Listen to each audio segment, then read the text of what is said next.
Welcome back. Filed under the heading, "How much is too much?" is this. American teens spend an average of 90 minutes on their phones during the school day. I don't think anyone would deny that with the way the world is these days, as parents, we all want a way to be able to get in touch with our kids and for our kids to be able to contact us. On the other hand, 90 minutes just during the school day feels like a lot. There are also concerns that smartphones are a distraction, stunt socialization, and can have a negative impact on a teen or child's mental health. At least 8 states have put an outright ban on their use during the school day. So should Arizona consider it? Let's break it down, starting with 12 News journalist Will Pitts with a look at one school with a ban already in place.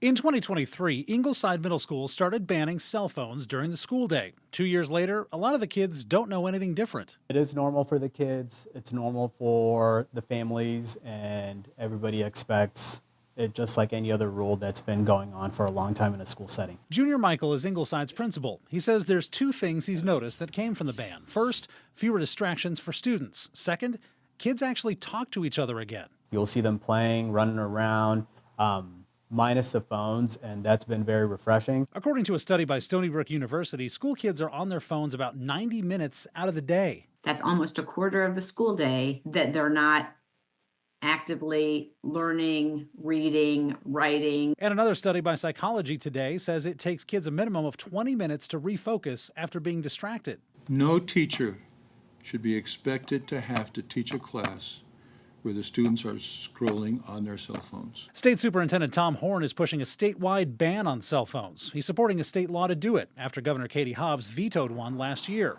Hobbs said the bill was unnecessary because school districts were already addressing it. Ingleside's cell phone ban is now district policy in Scottsdale. Since then, bans have also been adopted at some schools in Gilbert, Apache Junction, Bullhead City, and Mesa, to name a few. It's difficult to enforce. The Tolleson School District was considering a ban in August, but hasn't voted on it. There's some pushback from parents who want to be able to reach their kids and from kids who just want their phones. I don't judge those kids when they have that kind of a reaction, because the few days I leave my phone at home and I'm an adult, I feel like I'm missing something very, very important.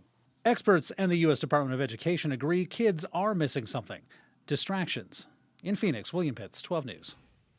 It is hard to disconnect. Let's continue our discussion. We're joined now by State Senator Shawna Bolick, who sponsored a Senate bill which adds provisions for implementing cell phone bans in classrooms as part of an overall school safety protocol. Also with us, Ian Goldberg, a licensed clinical social worker and counselor. Thank you both for being here. So in 2025, how do we navigate the great question, should my kids have a cell phone? And if so, what can it be used for? And do we really think they're going to follow our rules once they leave the house? Well, my kids are 20 and 22, and I can tell you just how they were when they were teenagers. They're not going to listen to whatever your policy is whenever they leave the house. That's why it's imperative for schools and school districts to come up with a policy to figure out exactly how the school should handle whether or not you use cell phones in the school. So in one sentence, if you were to describe your bill, what would you say? Common sense legislation. Okay, and that's maybe checking the phones in some sort of a cubby? So there's different options out there that you have a cabinet locker, pouches. Students, whenever they go into the classroom, they can actually still see their phone, but it's tucked away. According to some recent research by Psychology Today, it takes students 20 minutes to refocus on the teacher and what they were teaching after using a phone. So if a class is running, say, 50 minutes, and we know they have spent a certain amount of time on their phones, that takes in a huge portion out of the school day. Oh yeah, definitely. You know, to piggyback off the 20 minutes, teens are also receiving on average about 270 texts and notifications per day. So during the school hours, you know, on average it's about every 5 minutes they're feeling their phones buzz, right? So you're asking a teen, right, that always has their phone on their hip, that feels it constantly buzzing, right, to regulate themselves not to take it out every 5 minutes, not to mention when they feel it buzzing. Is that a distraction in itself? Well, I can relate, because as an adult, and I don't know if you all have felt it, but if I leave the house without my phone and I am suddenly out there, I am thinking, oh my God, what if I have a flat tire? What if my wife needs to call me? There is that anxiety that you get. And if we believe, as some journals have written, that it's addictive, that cell phone use is addictive, how damaging can it be to just rip it away during the school hours? Well, to just rip it away, that's something, I want to discuss. Some people might hear, well, they're taking away our phones. Nobody's taking away anything. We're helping them manage and regulate these phones. And I look a lot about what reflects real life, right? Real world, past education, right? So if you've never had to have your phone off your hip, what happens when it comes time to, you get a career opportunity of a lifetime, and your boss says, hey, we're gonna have a meeting for 3 hours.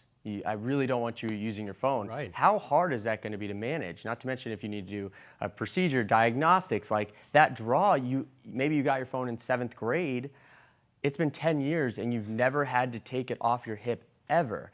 And not to mention that whole time, it's actually changing your brain chemistry. It's changing the way your dopamine releases in your brain, which is, gives and receives messages to the brain to expect gratification every time, every 5 minutes or so. And now you say, hey, now you need to stay in the classroom or stay in a meeting for 1 hour, 2 hours, 6 hours, and not pull out that phone when your brain's telling you that's what I'm used to. National Parents Association survey just found 78% of parents want their kids to have cell phone access during the day in the event of an emergency. So if the parents aren't on board, how much tougher does that make it?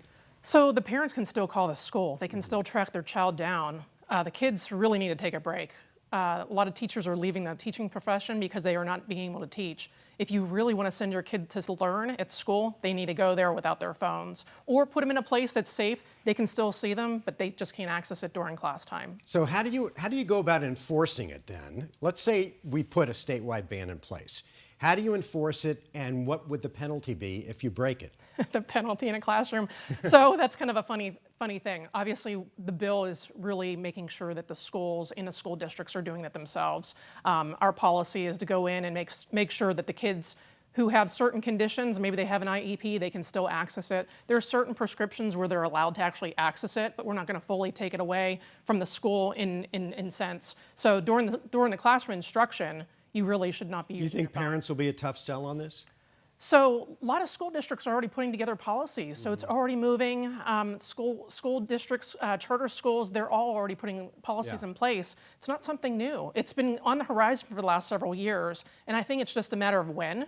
And I think this bill actually helps get to the when. And what about bullying when it comes to this cell phone? We know about what it can do to actual concentration and things like that as far as the classroom goes. But what about socialization and an avenue for kids to bully each other?